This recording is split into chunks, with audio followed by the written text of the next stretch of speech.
Just বাড়ি এসে পৌঁছালাম। প্রচণ্ড টায়ার্ড, মুখের অবস্থা দেখেই বুঝতে পারছো, প্রচণ্ড ঘেমে গেছি। ডিউটি করে ফিরলাম, বাড়িতে কেউ নেই, জাস্ট আমি একাই আছি। বাড়িটা কেমন ফাঁকা ফাঁকা লাগছে। আর রান্না বান্না কিছুই হয়নি। ভাবছিলাম যে বিরিয়ানি নিয়ে আসবো রাস্তাতে, কিন্তু বিরিয়ানি আনতে পারলাম না, কারণ হচ্ছে আমার কাছে টাইম ছিল না। আর অ্যাকচুয়ালি আমি যে দোকানটা থেকে আনবো ভাবছিলাম সেটা আজকে বন্ধ, তো সেই জন্য আজকে আনতে পারলাম না। অথবা মানে তবু অসুবিধা নেই, কারণ কার্তিককে বলেছি, কার্তিক বলেছে হ্যাঁ ওর বাড়িতে আজকে রান্না হয়েছে মাংস, তো নিয়ে আসবে। দেখা যাক কখন আসে, ওকে ফোন করেছি, ও আসলে খাওয়া দাওয়া হবে।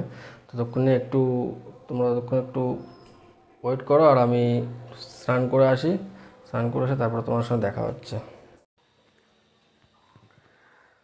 স্নান করে আসলাম, দেখতেই পাচ্ছ পুরো দাড়ি কেটে পুরো চকচক হয়ে গেছি।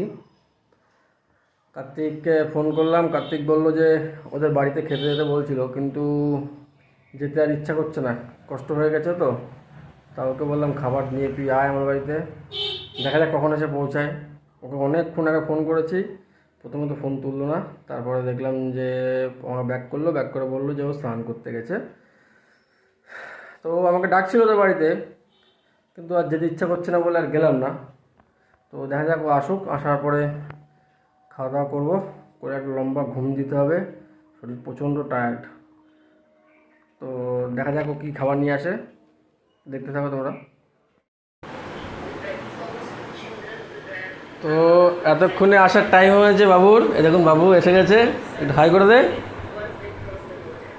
আর মাংস নিয়ে এসছে দেখুন, এখন জমিয়ে খাওয়া দাওয়া হবে। তারপরে উল্টোপাল্টা কথা বলছে, কানা দেবেন না আপনারা। এই রাত্রেবেলা একটু ভুল ভোজের পরে রাত্রেবেলা একটু হাঁটতে বেরোলাম। আর আমার পিছনে দেখতে পাচ্ছ ট্রেন দাঁড়িয়ে আছে, ট্রেনটা শিয়ালদার দিকে যাচ্ছে। আর এই পেছন দিকটায় এটা বনগাঁর দিকে যাচ্ছে।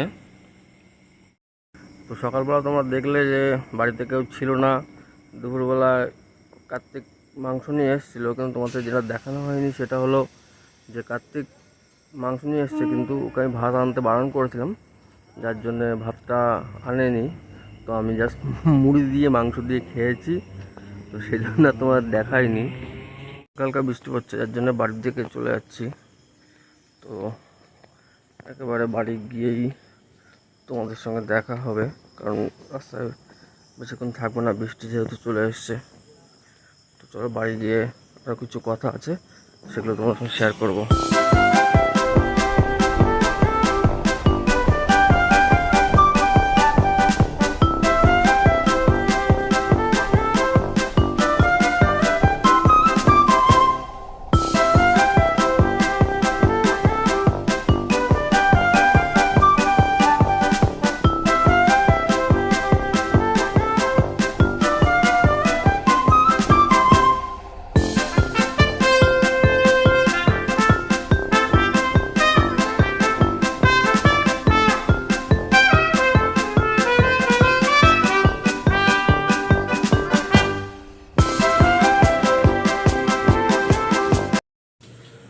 তো জাস্ট বাড়িতে এসে পৌঁছালাম, আর বাড়িতে আস্তে আস্তে দেখলাম যে বৃষ্টিটা কমে গেছে।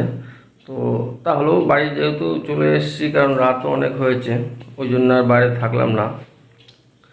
তো যে কথাগুলো তোমাদের সঙ্গে শেয়ার করা দরকার ছিল, কথাগুলো মানে প্রথমে যেটা বলি যে সন্ধ্যাবেলা বাড়িতে বাবা মা সবাই চলে এসছে, রান্নাবান্না হয়েছে একদম বাঙালি খাবার,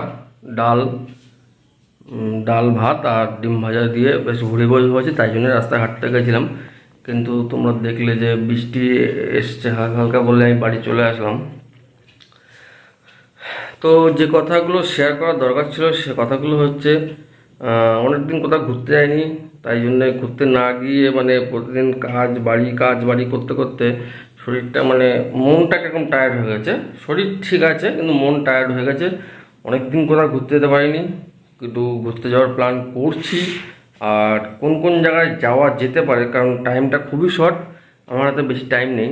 তা তোমরা নিচে কমেন্ট করে অবশ্যই জানাও যে কোন কোন জায়গাগুলো কম টাইমে ঘুরে আসা যায়। আর আরেকটা প্ল্যান চলছে, যেটা যে আমি একটা বাইক নেবো ভাবছি, কারণ আমার যেহেতু হোন্ডা SP125 বাইকটা আছে, তো বাইকটার তোমরা সবাই জানো যে বাইকের পিছনের চাকাটা খুব সরু বলে সেভাবে স্টেবল না, খুব সমস্যা হয়। তো তাই ভাবছি যে একটা বাইক কিনতে হবে। তো কী বাইক কেনা যায় সেটাও তোমরা কমেন্টে অবশ্যই জানাও।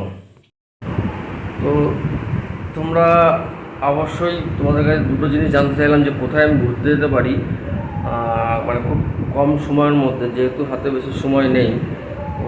তো সেটাও তোমরা অবশ্যই কমেন্ট করে জানাবে। আর যেটা বললাম যে আমি কী বাইক কিনবো, মোটামুটি 2 থেকে 2,20,000 মধ্যে, জাস্ট ডেলি পারপাসও মোটামুটি ইউজ হবে, ডেলি তো খুব একটা ইউজ হয় না আমার, ওই 3-4 কিলোমিটার। আর তোমার একটু ট্যুরিংয়ের ক্ষেত্রেও একটু ভালো হবে। তো সেটা তোমরা অবশ্যই কমেন্ট করে জানিও এবং আমাকে প্লিজ সাজেস্ট করো যে আমি কোন বাইকটা কিনলে সেটা আমার ভালো হবে। তো এই আর কি, সঙ্গে থাকো তোমরা, আর ব্লগটা এনজয় করো। আর যদি ভালো লাগে অবশ্যই লাইক করে দিও। আর আমার এই মুখটা যদি প্রথম দেখে থাকো তাহলে অবশ্যই সাবস্ক্রাইব করে দিও, কারণ তোমরা সাবস্ক্রাইব করলেই আমরা মোটিভেশন পাবো, আরও সুন্দর সুন্দর ভিডিও তোমাদের জন্য নিয়ে আসবো। তো চলো, tata, good night, take care.